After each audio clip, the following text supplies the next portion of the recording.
तर काँग्रेस आमदार नाना पटोलेंनी आणखी एका मुद्द्यावरनं टीका केली आहे। मंत्री रवी भवनामध्ये राहत नाहीत, त्यांना तो गरीबखाना वाटतो असं पटोलेंनी म्हटलंय। मंत्री रवी भवनाऐवजी पंचतारांकित हॉटेलमध्ये राहतात असं त्यांनी म्हटलंय। रवी भवनावर कोट्यवधी रुपये खर्च केले जातात, जनतेला भेटावं लागू नये म्हणून मंत्री हॉटेलमध्ये राहतात असं देखील पटोलेंनी म्हटलंय।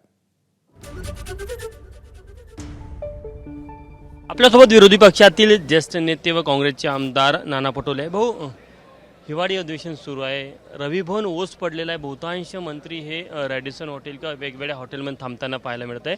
सरकारने जवळपास यावर 96 कोटी खर्च केले, त्याचा काही उपयोग होताना दिसत नाही। या सरकारच्या मंत्री असतील की आमदार असतील, या सरकारची नियत मी तुम्हाला एक सांगितलेली आहे की सत्ता आणि सत्तेतून पैसा आणि भ्रष्टाचार आणि राज्याची तिजोरी लुटणं हाच त्यांच्यासाठी एकमेव व्यवसाय बनलेला आहे।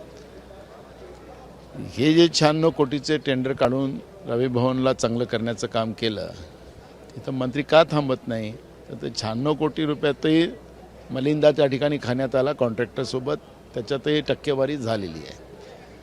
आणि मग एवढा पैसा आहे, तिथं काही आम्हाला आलेशन जीवन जगता येत नाही। हे सगळे श्रीमंत कुटुंबातली पोरं आहेत, ही आता मंत्री आहेत, काही आमदार आहेत त्यांचे, त्याच्यामुळे त्यांना ते रवी भवन फार तोकडं वाटतं, गरीबखाना आहे ते असं वाटतं। आणि म्हणून राज्यातले मंत्री रवी भवनमध्ये न थांबता रॅडिसनमध्ये थांबतात। जनतेच्या पैशाची लूट जेव्हा त्याचा व्यवसायच तो असल्यामुळे त्यांना याची चिंता नसली।